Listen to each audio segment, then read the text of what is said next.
एक हाथ से प्रणाम करना ये सेवा अपराध माना गया। दोनों हाथ भगवान ने दिए, दोनों को जोड़िए, दोनों को जोड़कर सर झुकाइए, इससे तुम्हें कृपा प्राप्त होती प्रभु की। प्रभु की कृपा का क्या स्वरूप है? नाम में प्रेम होने लगे, जितेंद्रियता आने लगे, हृदय पवित्र होकर सबके सुख भावना में मगन होने लगे। ये प्रभु की कृपा। प्रभु या गुरुदेव के सामने जाकर प्रणाम न करना ये अपराध है। जय बार सामने जाए तय बार प्रणाम करें। अगर आप अस्वस्थ हैं, आपका शरीर काम नहीं कर रहा, तो हाथ जोड़कर सर झुका दीजिए, नहीं तो पंचांग या साष्टांग प्रणाम कीजिए। जय बार गुरुदेव से मिले, जय बार प्रभु के श्री विग्रह के सामने जाए, तय बार प्रणाम करें। अगर अपनी कुटिया में भी प्रभु विराजमान है तो जय बार उनके सामने, इससे दासत्व पुष्ट होता है, प्रभु की कृपा प्राप्त होती है, प्रणाम करें। यदि आप अपवित्र हैं, शौच में गए हैं और वहां वैसे ही वस्त्र पहने हुए जिसमें आपने शौचालय में प्रवेश किया, शौच किया, उन्हीं वस्त्रों से अपवित्र दशा में प्रभु के सामने नहीं जाना चाहिए। इसीलिए हमारी बुद्धि मलिन हो जाती है, कोई सिद्धांत समझता ही नहीं। जो शौचालय है उसमें उतने ही वस्त्र पहन कर जाए जितने हम धो सकते हैं। अगर आपको बार बार शौच लग रही है तो आप कमर से जरूर स्नान करें, यहाँ से हाथ धो लीजिए, कुल्ला कीजिए, नाक, आंख, कान, इन छिद्रों को पवित्र कीजिए। यदि आप ठाकुर सेवक है, भजन करने वाले हैं, ये पवित्रता नहीं रखेंगे तो जहां जो कुछ भी छुएंगे सब अपवित्र हो जाएगा, और अपवित्र बुद्धि भगवान में नहीं लगती, ओ मलिनता छा जाती है। अब ये आज का जो नया समाज है, शास्त्र पवित्रता को जानता ही नहीं है तो स्वीकार क्या करेगा, और बिना पवित्र हुए हमारे विचार पवित्र नहीं होते। इसलिए कभी अपवित्र दशा में ठाकुर जी के सामने, श्री विग्रह के सामने जाना, सेवा सामग्रियों को छूना, ये अपराध माना गया है। 4 परिक्रमा हमारे प्रियालाल की होती है। कभी सामने परिक्रमा नहीं करनी चाहिए, जैसे सामने खड़े ऐसे घूम जाते हैं सामने, नहीं, ऐसा नहीं। प्रभु के सामने ऐसे नहीं घूमना, वहीं खड़े खड़े घूम गए 4, ऐसा नहीं। प्रभु को दाहिने करके प्रदक्षिणा। अगर आप प्रभु को प्रणाम नहीं करते, परिक्रमा करते हुए या सामने घूमते, ये सेवा अपराध है। प्रभु के सामने गए मंदिर में और आप पैर फैला के सामने ऐसे पैर फैला लिए, ऐसे फैला, ये अपराध है। अपने आराध्य देव के सामने, अपने गुरुदेव के सामने पैर फैला के नहीं बैठा जाता। यदि आपके पैरों में कोई दोष है तो उतनी देर ही रुकिए जितनी देर आप खड़े दर्शन कर सकते हैं। सामने से हट जाइए, सामने पैर नहीं होने चाहिए आपके। प्रभु के श्री विग्रह के सामने बैठकर बात करना और उसमें झूठ बोल देना, ये दोनों अपराध है। प्रभु के दर्शन करने के लिए जब जाइए तो बोलिए मत किसी से, और कैसे हो, क्या है, कुछ नहीं, राधा राधा, यह बात करनी तो बाहर मिलना, या हम दर्शन, आप भी दर्शन कीजिए और हट जाइए उससे। अगर कभी कोई अपना पूज्य जन, बड़ा जन है, उनसे बात कर रहा है तो उसको कैसे कहें कि आप हट जाइए? तो जितनी बात हो भागवतिक हो और सत्य हो, क्योंकि वहां सत्य साक्षी देने की नहीं, प्रभु विराजमान है। वहां का झूठ तुम्हारे पुण्यों को नष्ट कर देगा। पहले भी जब कोई बात सत्य कहलानी होती थी तो कहा जाता था मंदिर में चढ़ के बोल दो, फिर हम दोबारा तुमसे नहीं पूछेंगे। वो हाँ चलो, तो मंदिर में बोल रहा है मतलब सत्य बोल रहा है। प्रभु के सामने झूठ बोलना या अन्य वार्ता करना ये अपराध है। प्रभु के श्री विग्रह के सामने जोर जोर से किसी को बुलाना, जोर से आवाज नहीं, स्वामी विराजमान है। अगर किसी को बुलाना भी है, इशारे से समीप जाके स्पर्श कर, चलो दर्शन करो। प्रभु के श्री विग्रह के सामने आपस में प्रापंचिक बात करना, अगर बात ही करनी, आज देखो कितना सुंदर मोर मुकुट है, आज देखो कितना सुंदर प्रभु का हार है, आज देखो कैसे मकराकृत कुंडल है, आप देख रहे हो, प्रभु ऐसा लग रहा है मुस्कुरा रहे हैं, प्रभु देख रहे हैं, बस उनके विषय की बात करो तो करो, अन्यथा मौन। अगर आप बिहारी जी के सामने, राधा वल्लभ जी के सामने, राधा रमन जी के सामने कोई आपको धक्का दे रहा है, कोई आपको कटु व्यवहार कर रहा है, आप चुप रहिए।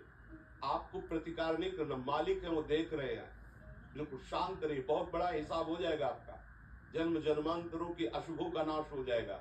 और अगर लौट कर आपने गाली दे दी और थप्पड़ मार दिया तो ये कलह आपके पुण्यों का नाश कर देगी। बहुत सावधानी से भगवत दर्शन किए जाते हैं। प्रभु के श्री विग्रह के सामने किसी को किसी भी प्रकार से पीड़ा देने की भावना कर लेना, भावना भी नहीं करनी पीड़ा देने की, प्रगट में देने की तो बात जाने दो। नहीं नहीं, प्रभु मानो अपने को कोई पीड़ा पहुंचाए तो प्रभु आप सब सामर्थ्यशाली, इसकी बुद्धि शुद्ध कर दो, इसका मंगल हो जाए। तो उसकी शुद्ध होगी कि नहीं, उसका मंगल होगा कि नहीं, प्रभु जाने। आपका मंगल हो जाएगा, आपकी बुद्धि शुद्ध हो जाएगी। प्रभु के श्री विग्रह के सामने किसी को आशीर्वाद देना, आप प्रभु के दर्शन करने गए, कोई आपको प्रणाम कर रहा, खुश रहो, जय हो, जय, नहीं, देखना भी नहीं उधर, सीधे प्रभु की तरफ देखो। वहां कोई भी कहीं भी किसी को भी प्रणाम करो, प्रणाम प्रभु को हो रही है, आप बिल्कुल ये मानकर कि मेरे को प्रणाम कर रहा है उसको आशीर्वाद बिल्कुल नहीं, प्रभु की तरफ केवल देखे। अगर किसी को ऐसे तो वो अपराध बनता है।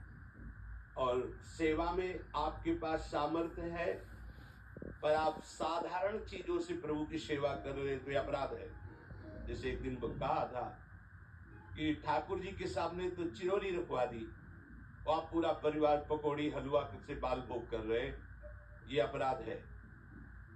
ऐसा नहीं। यदि आपके पास नहीं है तो बाजरे की आधी रोटी से ठाकुर जी प्रकट हो गए, धन्ना जी क्या। प्रभु को नहीं चाहिए, वो तो विश्व का भरण पोषण करने वाले स्वयं विश्वात्मा है। पर यदि आपके पास है तो उत्तम उत्तम भोग लगाइए, उत्तम उपचारों से प्रभु की सेवा कीजिए। ऐसा नहीं कि आप अपने लिए वस्त्र बहुत महंगे लाते हैं और प्रभु के लिए ऐसे साधारण कपड़े ले आए, अपने लिए अच्छी भोग सामग्री प्रभु के लिए। ऐसे दुकानों में है, सुपारी किसके लिए लेना है, आपको खाना है तो अच्छी क्वालिटी के रखिए। और अगर पूजा के लिए लेना है तो जो कोई खाएगा नहीं वो रखिए पूजा वाली। सूखे नारियल पूजा के लिए, टून का कपड़ा पूजा के लिए, ये ऐसा नहीं होना चाहिए, ये सेवा अपराध है। सेवा विग्रह में प्रभु आपके अधीन है। अगर सेवा विग्रह में आपने ऐसा बर्ताव किया जो नहीं होना चाहिए तो आपका हृदय कठोर हो जाएगा, आपकी भक्ति बाधित हो जाएगी। वैसे भी आसक्ति होनी चाहिए। जो सेवा विग्रह आपको प्राप्त हुआ उसमें आसक्ति होनी चाहिए। अच्छे से अच्छे पदार्थ देखकर मन ललचा जाए कि मेरी सामर्थ्य तो नहीं है, पर अगर सामर्थ्य होती तो आज प्रभु को ये भोग लगाते, आज प्रभु को ये पहनाते, तो आप ये समझो आपको उसका फल मिल गया। चढ़ा नहीं पाए, समर्पित नहीं कर पाए, पर उसका फल आपको मिल गया क्योंकि आपने विचार किया ना, भावना की ना, और प्रभु भाव ग्रहण करते हैं। प्रभु को बिना अर्पित किए किसी भी वस्तु को खाना पीना ये सेवा अपराध है। यदि आप गुरु मंत्र लिए हो, ठाकुर सेवा विराजमान किए हो और आप बिना अर्पित किए पाते हैं तो अपराध है। प्रभु को निवेदन किए बिना कोई भी वस्तु खाना पीना ये सेवा अपराध है। और जो ऋतु में सबसे सुंदर फल है, जो अनुकूल मौसम के है, वैसे ही सेवा करनी चाहिए। सर्दी है, थोड़ा गुनगुना जल, वो पदार्थ भोग में लगाएं जो सर्दी दूर करते हैं, क्योंकि आप जैसी भावना करेंगे प्रभु वैसा ही आपको अनुभव कराएंगे। प्रभु के श्री विग्रह के सामने पीठ करके बैठ जाना। सामने श्री जी विराजमान है तो उनके सन्मुख होकर के बैठिए या साइड में बैठिए, ठीक उनके सामने पीठ नहीं होनी चाहिए। अगर वहां गुरु जी पधारते हैं या गुरु स्वरूप महापुरुष कोई पधारते हैं तो श्री विग्रह के सामने से हट जाइए, दूर होकर के फिर उनको लक्ष्य करके प्रणाम कीजिए, पर सामने नहीं। श्री जी के सामने, श्री विग्रह के सामने किसी को प्रणाम न करना, श्री जी के सामने प्रणाम न करवाना और प्रणाम न करना, केवल श्री जी को प्रणाम करना। इन्हीं की कृपा से हमारा जीवन सतमार्ग में चलता है। वो आपसे सच्ची कहते हैं, ये हमारे प्रभु राधा वल्लभ लाल जी, बांके बिहारी लाल जी, राधा रमन लाल जी, ये मूर्तिकार की रचना नहीं, साक्षात प्रिया प्रीतम है। हमारी भावना नहीं बन पा रही, इसीलिए नहीं तो इनके इशारे होते हैं, ये मुस्कुराते हैं और जो आप बात करोगे उसका उत्तर आपको मिल जाएगा, आपके ही हृदय में बैठकर उत्तर दे देंगे।